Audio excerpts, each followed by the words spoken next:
People disconnected from government, banks, hospital, organizations. Good morning. Welcome to Amir Shakil 5858. I am Amir Budnam. I am thankful to all international news resources and my team. I am also thankful to all American, European, Canadian, Australian, Asian, African channels and AP, AFP and Reuters news agencies. Now watch the channels. Rather, headlines.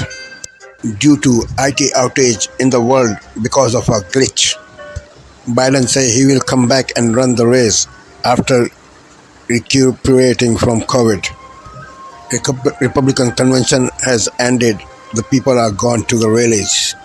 Trump gave 92 minutes speech, the longest ever in convention. Houthi of Yemen sent a drone which landed in Tel Aviv, killing one person.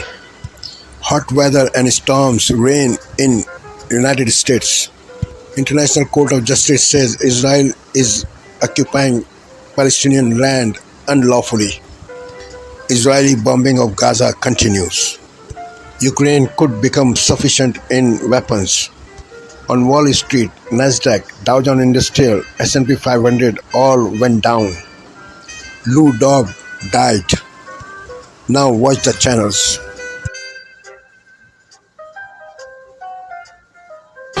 Good evening, I'm Jeff Bennett. And I'm Amna Nawaz. On the NewsHour tonight, a major tech outage linked to a faulty cybersecurity update sparks disruptions worldwide.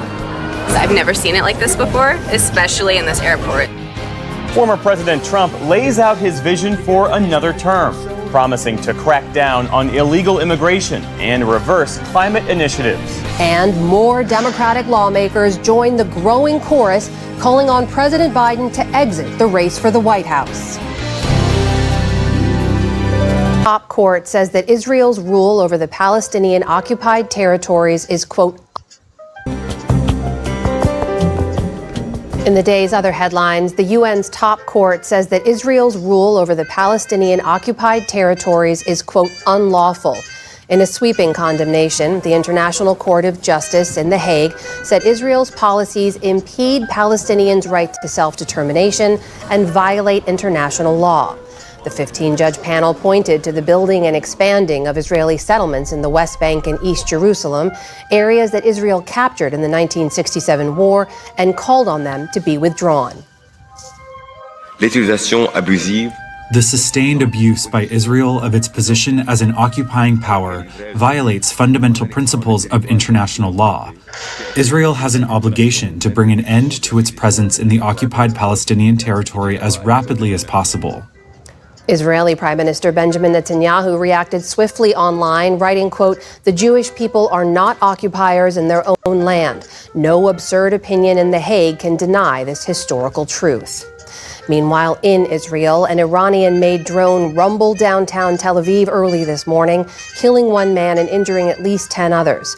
Houthi rebels in Yemen claimed responsibility for the attack, making it the group's first lethal strike into Israel.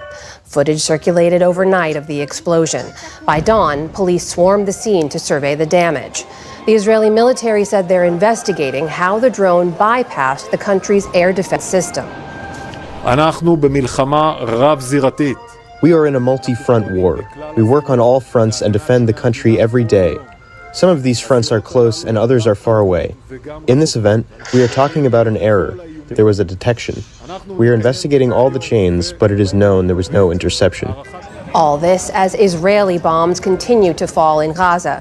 Families mourn today after 12 people were killed in airstrikes on 2 refugee camps in central Gaza.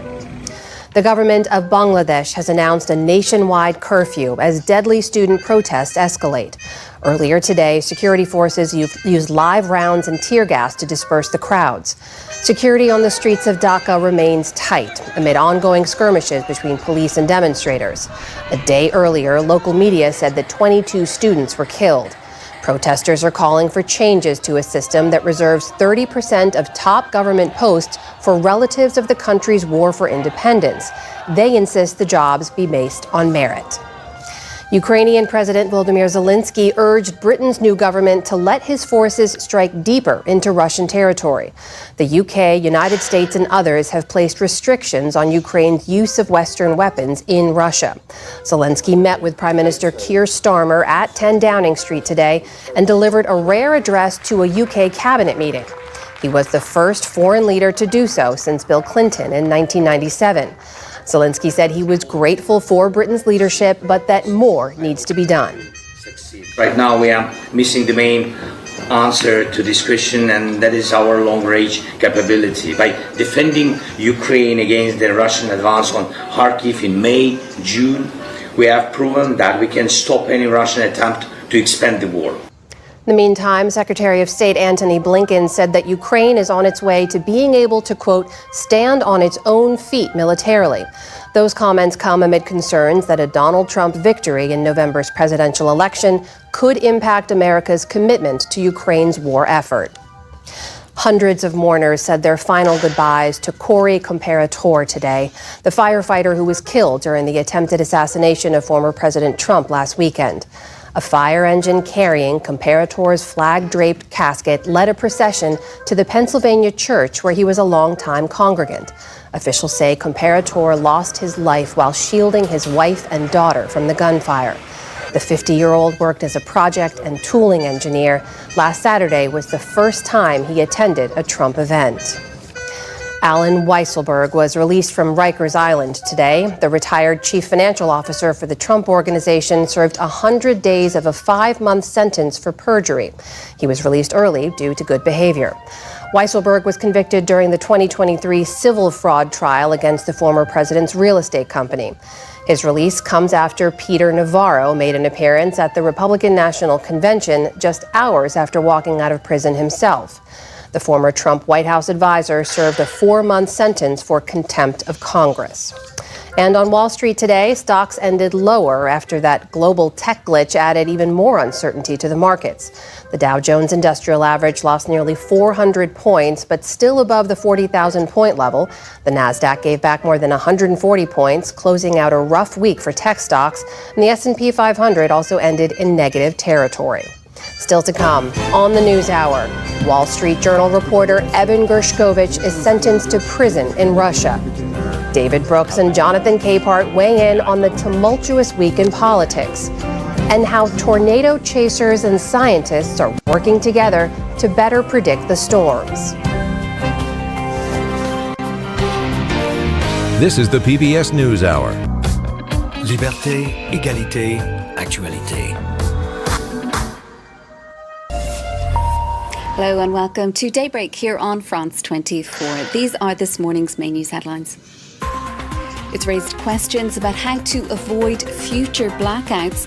Service resumes, but delays are still affecting a range of industries after a cyber outage. Grounded flights forced broadcasters off air and left customers without access to healthcare and banking. Inside the 10-yard line, US Secretary of State Antony Blinken strikes an optimistic note on the possibility of a long-sought ceasefire deal being reached for Gaza, just hours after the UN's top court ruled that Israeli occupation of Palestinian territory is illegal. And despite Trump Democrats urging him to drop out of the race for the White House, a defiant Joe Biden says he's gearing up back on campaign trail next week.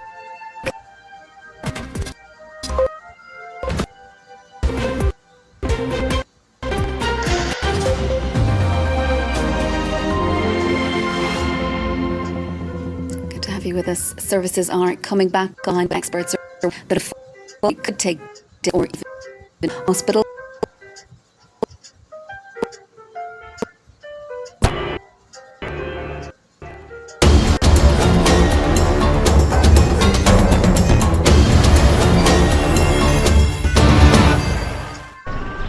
A Kenyan court on Thursday halted a police ban on protests in the capital. The Milimani Law Courts ruled the ban remains suspended pending the hearing and determination of a petition filed by a Kenyan NGO challenging the police directive. On Wednesday, the acting police inspector general banned protests in Nairobi's Central District CBD and surroundings indefinitely, citing a lack of leadership that would ensure full protests. The suspension came before a planned demonstration in which protesters were expected to march to the president's office. Police were heavily deployed around the city, patrolling streets. Were called Kenya. Capital has been the heart of the youth-led protests, which have also taken place across the country. Police accused of shooting dead protesters, forcing Japheth Koome, the former Inspector General, to resign. The government person on Thursday said the economy had incurred losses worth some $45 billion because of ongoing month-long protests. The newly elected British Prime Minister reset his approach to illegal migration. Keir Starmer announced Thursday £84 million, or about $108 million, in funding to tackle the issue. He also promised his government will work with European partners to share intelligence data, expertise and put the gangs out of business. To stop illegal migration, we must also tackle it at source. So today I'm announcing £84 million of new funding for projects across Africa and the Middle East. That includes humanitarian and health support, skills training, help with job opportunities and access to education. Starmer spoke at the 4th European Political Community Summit held in southwestern England, with the discussions centred around tackling illegal migration, the war in Ukraine and energy security. It's official. Just days after an assassination attempt, former US President Donald Trump has accepted the Republican presidential nomination at the party's national convention. He told delegates he was running for all of the United States, saying there was no victory in winning for half of America. I believe President Trump promoted a vision of unity and prosperity that all Americans can achieve. In addition to that, he didn't just give out these vague platitudes that just sounded good. He gave out detailed plans as to how he could achieve those ends and how he could bring America into a new golden age. In his address, Trump made several calls for national unity before turning to familiar divisive themes, laying out a sweeping populist agenda, notably on immigration. But some think he'll bring Americans back together. We're a divided country. You can see that from our leadership that we have now. It's abysmal, it's disgraceful, it's disgusting. We've got no one leading the helm of the ship. We're absolutely falling into a terrible pit of despair, and I think Trump has shown after the assassination attempt that he can rise up, he can tell the American people to fight, he can bring us together, he can let us know that he's tough. Incumbent President Joe Biden is still likely to be the Democrats' presidential nominee, despite increasing calls for him to step aside because of renewed concerns about his mental fitness, leaving some former Biden supporters undecided. I'm normally not undecided, so this is a little bit strange for me, but I feel like what I've seen from the other side hasn't been impressive at all. So he's at least making coherent sentences. Trump, in the wake of his near-death experience, has embraced a new tone he hopes will generate more momentum in an election that appears to be shifting in his favor.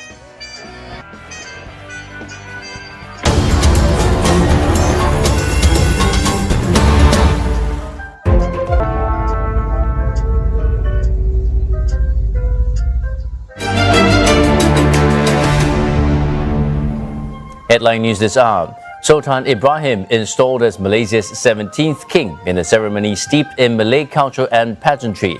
The event at the National Palace, attended by Prime Minister Anwar Ibrahim and his cabinet. Foreign dignitaries at the installation included the Sultan of Brunei, King of Bahrain and Singapore's Senior Minister Lee Hsien Loong.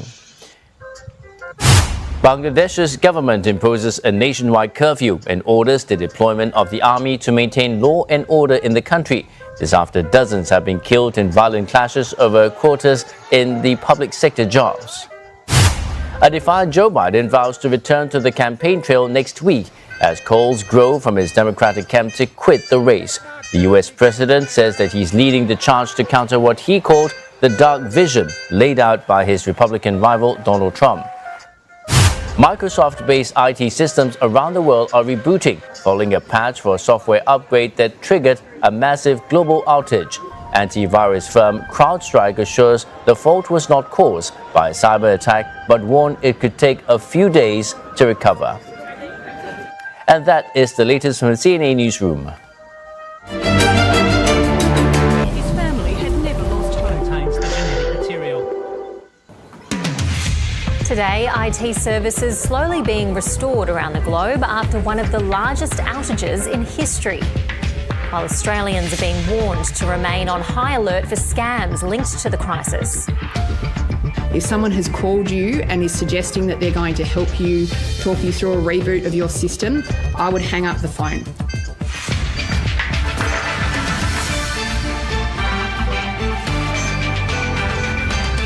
A 15-year-old boy arrested after a fatal stabbing in Sydney's inner west. The United Nations top court orders Israel to end its occupation of Palestinian territories, ruling it unlawful. And senior figures behind Joe Biden's re-election bid push back against pressure on the US president to abandon his campaign. Hello and welcome to ABC News. I'm Ruby Cornish. The cybersecurity firm behind a massive computer outage says it could take some time before everything returns to normal. On this Friday night, computer chaos. From banks and broadcasters to airports and hospitals, the IT outage slamming systems in Canada and around the world, and the cybersecurity bug behind it.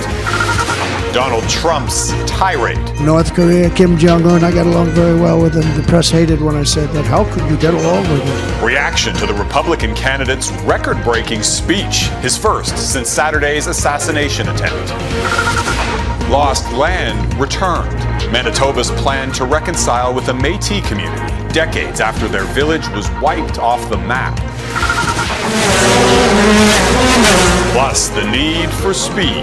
IndyCar kicks into high gear in Canada's largest city. But what happens when race car drivers confront Toronto traffic? I actually rented a bike to get here in time. Global National. Reporting tonight, Jeff Semple. Good evening and thank you for joining us. Millions in Canada and right around the world woke up to computers displaying the so-called blue screen of death. Crucial internet-based services were knocked offline, and the culprit, a flawed software update that caused chaos and confusion. At the heart of the massive disruption is cybersecurity firm CrowdStrike. Its customers include some of the biggest companies in the world, as well as emergency services, small businesses, and government offices. Among those hardest hit were travelers.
Tonight, the global reboot after a massive computer meltdown. Tech across the planet slowly coming back online after an outage halted everything from banks to 911 call centers. Travelers facing 4-hour-long lines at airports. What the CEO of the software company behind the outage tells us about how it all happened and when things will get back to normal. Plus, President Biden says he's ready to hit the campaign trail next week as he recovers from COVID, but facing a new wave of Democratic calls to exit the race. And our new reporting. What is his family saying tonight? Former President Trump accepting the Republican nomination for a third time after surviving an assassination attempt, saying, "I stand before you only by the grace of Almighty God." But along with calls for unity, repeating insults and conspiracies. The worldwide outcry after journalist Evan Gershkovich is sentenced to prison in Russia on false espionage charges. Secretary of State Blinken on efforts to free him, plus Brittany Griner's message to Evan. The King's Thing, some of Elvis's prized possessions up for auction. But are they authentic?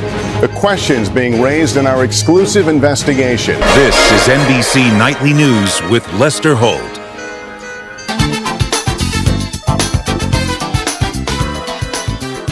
Welcome to Democracy Now!, democracynow.org. This is War, Peace, and the Presidency, Breaking with Convention. I'm Amy Goodman.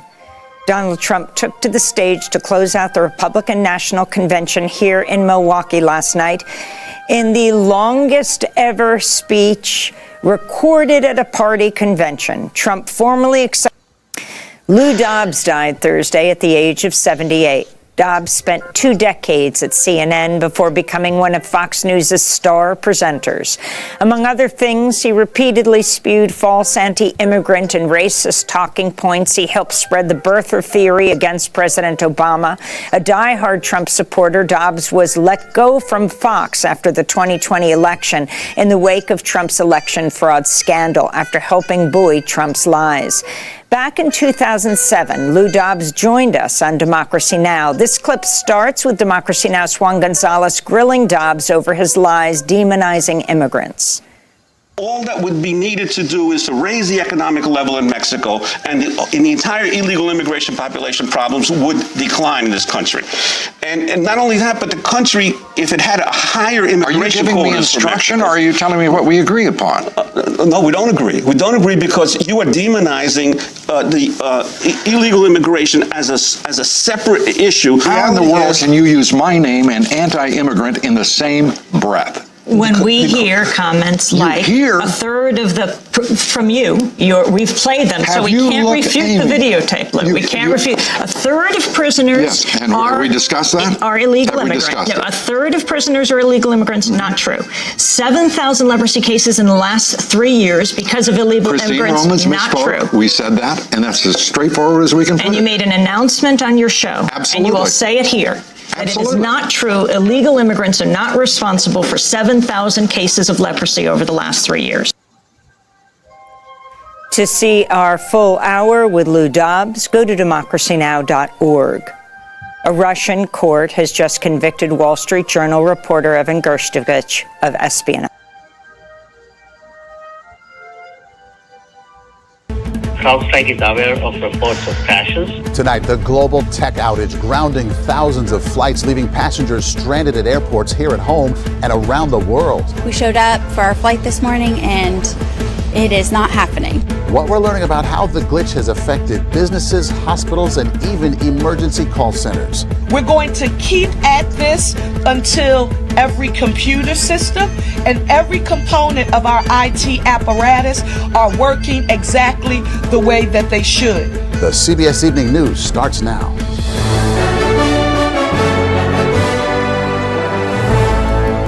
Good evening, I'm Maurice Dubois in for Nora O'Donnell. It is being called the largest IT outage in history, and Tonight, the global tech outage now being called one of the worst in history. Tens of thousands of flights canceled or delayed around the world. A new wave of Democratic lawmakers now pressuring President Biden to step aside in the race for president. And what we've just learned about the attempted assassination of former President Trump. First, that global tech outage taking down one major industry after another. Airports across the globe at a standstill. The U.S., Europe, Asia, and Australia. Cybersecurity firm CrowdStrike reporting a glitch in a software update took down institutions at every level. Hospitals, banks, offices, media, and 911 all disrupted. Computer screens glowing with what's called the blue screen of death. How long before everyone is back up and running? Ariel Reshef here in New York. The numbers piling up against President Biden. At least 31 Democratic lawmakers calling on him to withdraw from the race. More than a dozen new members coming forward today. The president issuing his own statement while being treated for COVID at his home in Delaware, insisting he will be back on the campaign trail next week. On the heels of the Republican National Convention, Donald Trump and J.D. Vance will be appearing together for the first time at a rally in the Michigan battleground. Trump delivering a record-long speech accepting the nomination, 92 minutes. After promising a message of unity, Trump quickly changing course. Jonathan Karl in Washington. Chilling new images and a specific new timeline emerging leading up to the attempted assassination of former President Trump. ABC News learning an hour before shots were fired, SWAT snipers and local police spotted the alleged gunman multiple times, calling and texting about his suspicious activity, the rangefinder he was carrying, and his location. Pierre Thomas with new reporting. American journalist Evan Gershkovich convicted of espionage and sentenced to 16 years in a Russian prison. The fast-paced trial lasting only 3 days, the U.S. calling it a sham. News tonight about a deadly listeria outbreak linked to deli meat. And a sneak peek at the giant pandas now on U.S. soil, ready to make their public debut at the San Diego Zoo. From ABC News. Chairman Michael Whatley joins me now. Chairman, it was wonderful to meet you this week in Milwaukee. Undeniable, objective from every person I have spoken with. The convention was a success. You and Lara Trump did a fantastic job. And I'm just wondering, Democrats, they're thinking of maybe having some sort of brokered convention or mini primary here. And some think that will play well. What do you think? Look, one of the greatest political split screens we've ever seen right now is what's happening between the Republicans and the Democrats. We had an absolutely awesome convention, and we focused on touching every single American family. Our messaging was focused on reaching out to all Americans. It was very uplifting. It was very upbeat, and Donald Trump met the moment. It was absolutely amazing to see him come out on Monday night for the first time since the shooting, to have him there in the arena every night. And last night, he just absolutely hit his marks with that speech and delivered a really special and unique speech where he got to talk about his experience at that shooting, the fact that he feels at peace because he knows that God saved his life, and then was able to talk about his mission every single day to represent the American people. And then you consider what we're seeing on the other side, where you have the Democrats are in complete disarray. It really just shows you that only one candidate right now is in a position to unify this country. Chairman, I really get a kick out of reading what the Democrats are saying behind the scenes. I love that there's tons of leaks and I get to read what they say on private calls. And here's what the Biden chairman said on the campaign. This is Jen O'Malley Dillon. It was a call with the campaign. It was an all-staff call. And according to sources familiar, she said, when you give me polls, I'm going to give you direct voter contact. In essence, bragging that she has a better ground game than Republicans. What do you say to that? What I would say when I had my all-staff call last week was we are going to hit our marks. And we absolutely have been hitting our marks. There's a reason that Donald Trump is up in every national poll and he's up in every single battleground state poll right now, because we have momentum. We're playing in states like New Hampshire, New Jersey, Virginia, and Minnesota, states where we haven't played in for decades. And we are leading in every single battleground poll. And that's because we're leading in the issue polls. Americans trust President Trump right now on every single issue that matters to them. Jobs in the economy, the southern border and illegal immigration, on Israel and Hamas. If you take any set of issues right now,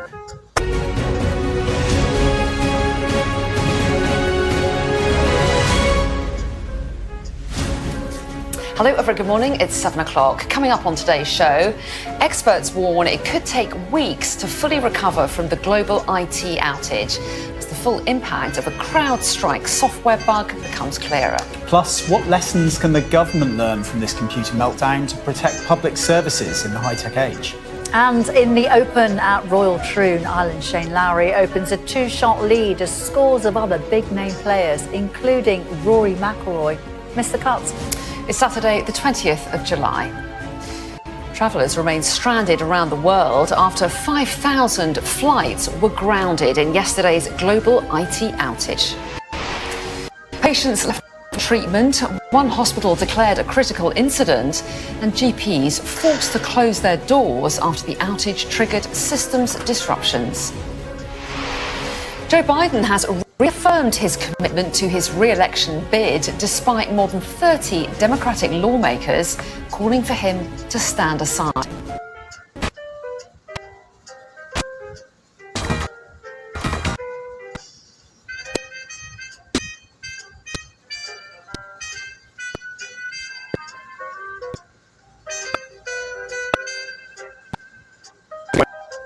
Big time.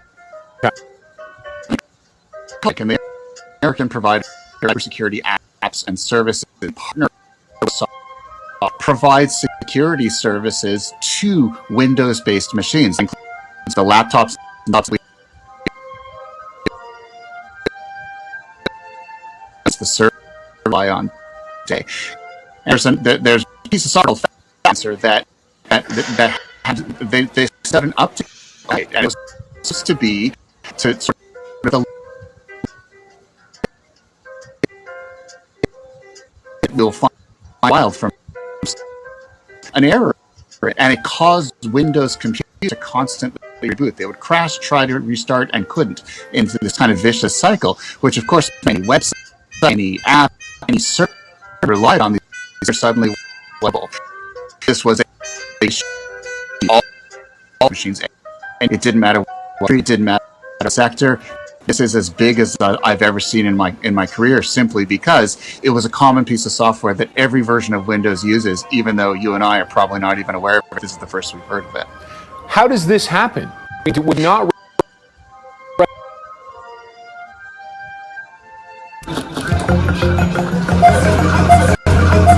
People in Australia first.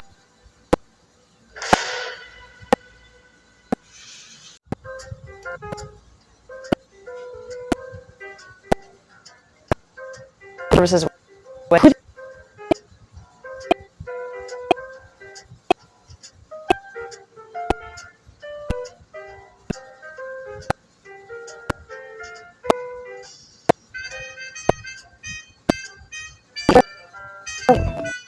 in the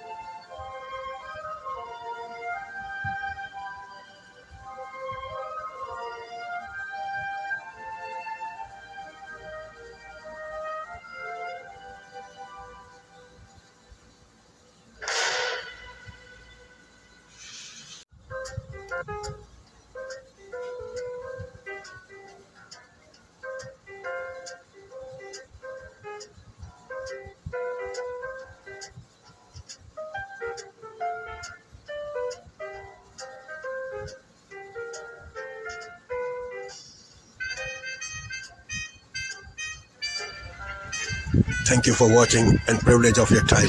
This is Amir Shakil 5858. I am Amir Woodman.